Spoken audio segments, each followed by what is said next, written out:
అందరికీ నమస్కారం. నమస్కారం సార్. నమస్తే నమ్రత.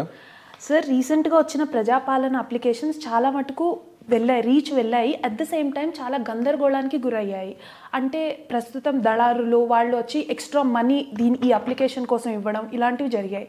సో తెలంగాణ ముఖ్యమంత్రి గారు ఒక వాలంటీర్ సిస్టమ్ని తీసుకొస్తే గ్రౌండ్ లెవెల్ గవర్నెన్స్ ఉంటే అసలు ఇలాంటివి రావు కదా అనే ఉద్దేశంలో ఉన్నారు. 34,000 వాలంటీర్లను తీసుకొద్దామనే ఆ ఉద్దేశంలో ఉన్నారు.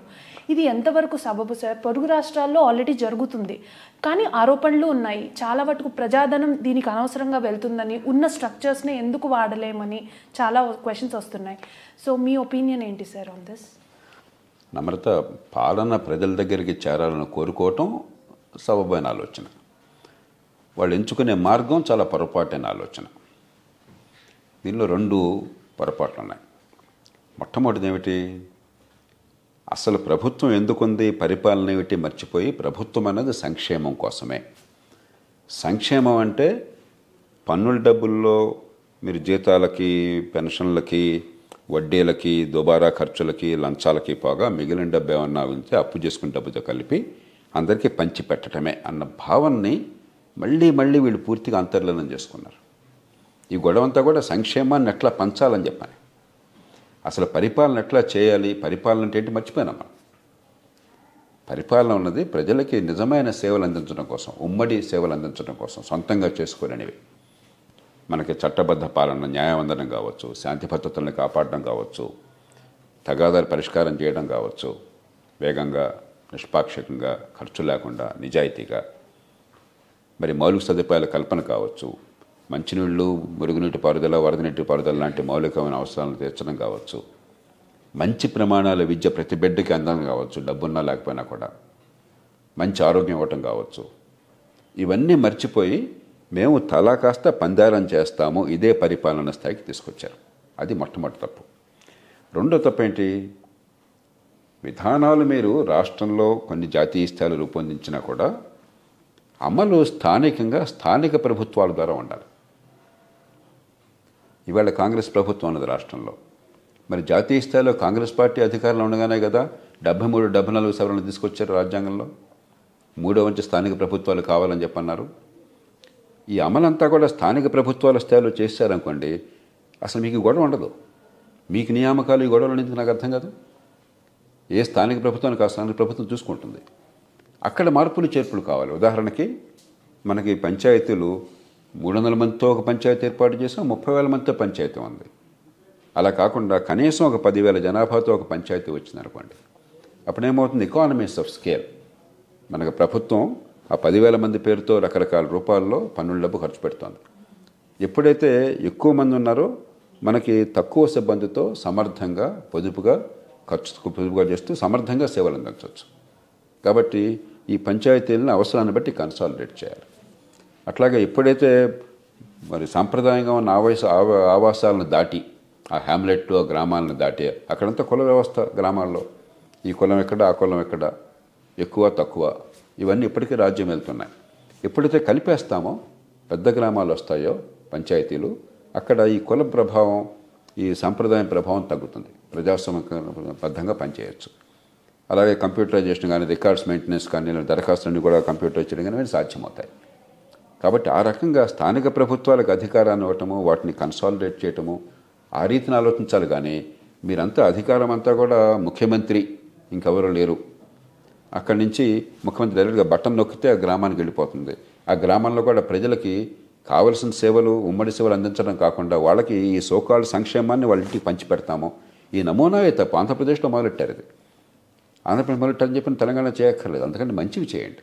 అందుచేత దీన్ని మళ్ళీ పునరాలోచించాలి. అది కూడా మళ్ళీ పోలింగ్ బూత్కి దీనికి అనుసంధానం. పోలింగ్ బూత్కి పరిపాలనకి సంబంధం ఉండదు. రాజకీయ బౌండరీస్కి పరిపాలనకి సంబంధం ఉండదు. రాజకీయ బౌండరీస్ ఒక అవసరాన్ని బట్టి 1000 జనాభాకు ఒక పోలింగ్ బూత్ వేసేస్తుంటాం, ఒక నియోజకవర్గం వేసేస్తాం, ఇంత జనాభా కానీ, పార్లమెంట్ కానీ, అసెంబ్లీ కానీ. దానికి పరిపాలనకి మనం ముడిపెట్టాల్సిన అవసరం లేదు, ఎందుకంటే మారుతుంటారు నిరంతరం.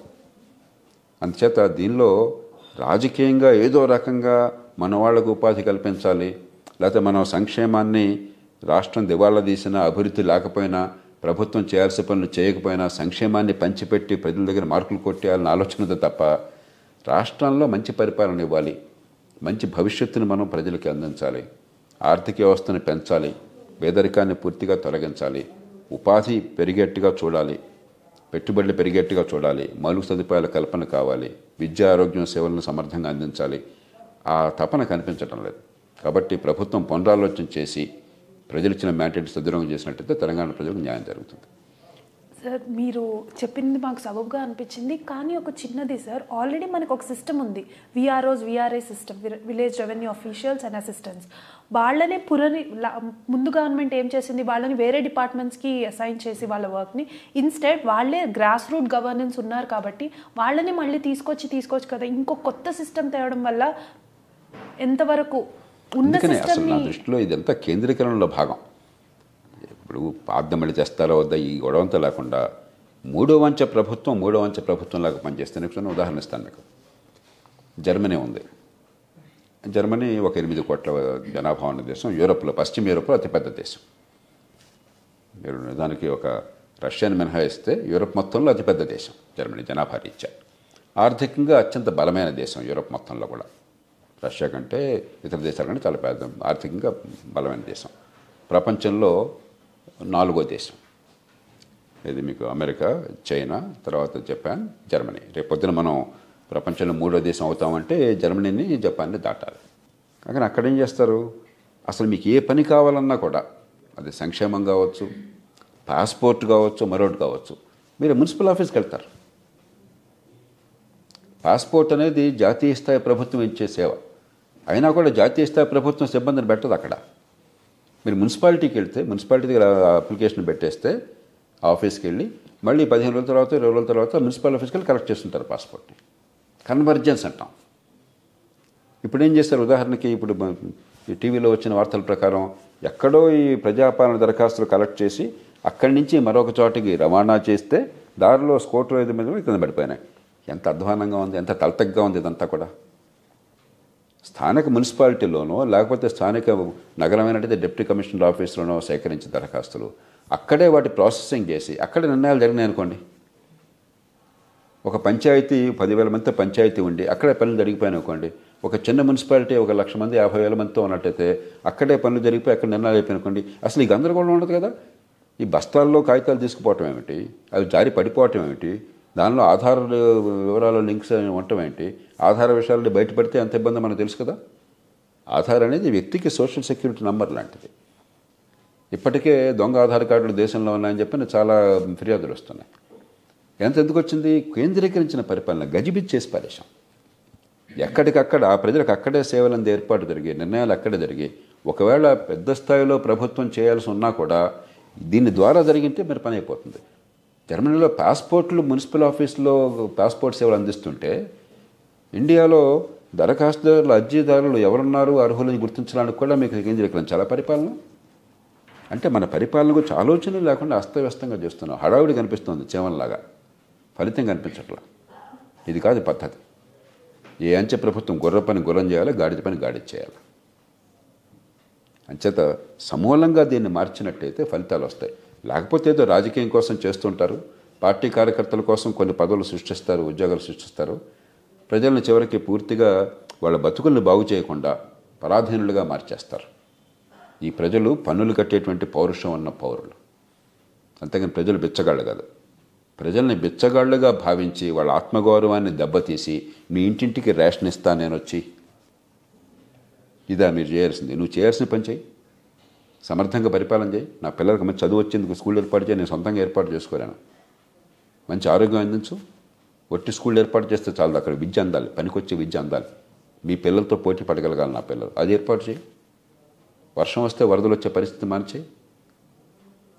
కాబట్టి ప్రభుత్వం చేయాల్సిన పనులు చేయకుండా వీటిల్లోకి బుద్ధిని సాయం దాకా ధ్యాస అంతదే. పత్రికలు కూడా దానిలో పడిపోతున్నాయి, ఆ గాడిని పడిపోతున్నాయి. అసలు ప్రభుత్వం ఏం చేయాలి కాదు, ఈ ప్రజాపాలన దరఖాస్తులు ఇక్కడి నుంచి ఇక్కడ తీసుకెళ్లాలా వద్దా, లేకపోతే ఇవన్నీ కూడా ఈ వాలంటీర్ల ద్వారా ఇవ్వాలొద్దా, ఇది పరిపాలన అనుకుంటున్నాం. మన ఇది పరిపాలన కాదు. ఇది పరిపాలన మౌలికమైన పరిపాలనతో స్తంభించిపోయింది. పంజగుట్టలో మీరు అక్కడ ట్రాఫిక్ జంక్షన్ దగ్గర చూడండి, హైదరాబాద్ ఏ ట్రాఫిక్ జంక్షన్ దగ్గర చూడండి, ఒక్క ట్రాఫిక్ రూల్స్ పాటిస్తున్నారో చూడండి ఒకసారి. దాన్ని మనం పాటించలేము, పాటించేట ఏర్పాటు చేయలేము. ప్రభుత్వం రాగానే ఈ పెనాల్టీస్ ఉన్నట్టయితే ట్రాఫిక్ పెనాల్టీస్ ఉన్నట్టయితే అవన్నీ రద్దు చేస్తూ 90% దాకా రద్దు చేస్తూ ఇప్పుడు కట్టండి అని చెప్పిన ఏదో కన్సెషన్ లాగా సబ్సిడీ లాగా. ఆ పెనాల్టీస్ వేసింది ట్రాఫిక్ నియంత్రణ సరిగ్గా ఉండి ప్రజలు చావకుండా ఉంటారని చెప్పని, ట్రాఫిక్లో యాక్సిడెంట్స్ కాకుండా ఉంటాయని. ట్రాఫిక్ చాలా క్రమబద్ధంగా నడిస్తే అందరికీ సౌకర్యంగా ఉంటుంది. అంతేకాదు ఇష్టం వచ్చినట్టుగా తొగలకలాగా మీరు వచ్చే పెనాల్టీ రద్దు చేసి పారేసాం, రోడ్ల మీద రెడ్ లైట్ ఉన్నా కూడా ఇష్టం వచ్చినట్టు వెళ్ళిపోండి, ఇదే పరిపాలన. ప్రభుత్వం చేయాల్సిన పనులు చేయాలి సమర్థంగా. ఎక్కడ బలహీనత ఉందో అక్కడ బలహీనత సవరించాలి. మంచి ఆరోగ్యం కోసం సిబ్బంది కావాలి, వ్యవస్థ మారాలి. మంచి శాంతి భద్రతల కోసం, ట్రాఫిక్ నియంత్రణ కోసం సిబ్బంది కావాలి, వ్యవస్థ మారాలి. అసలు చేయాల్సిన పనుల మీద దృష్టి పెట్టకుండా మనకంతా సంక్షేమం కోసం 34,000 మంది వాలంటీర్లు పోలింగ్ బూత్కి ఒకరిని. అర్థం ఉందా ఏమన్నా ఇది? అర్థమైంది. Thank you.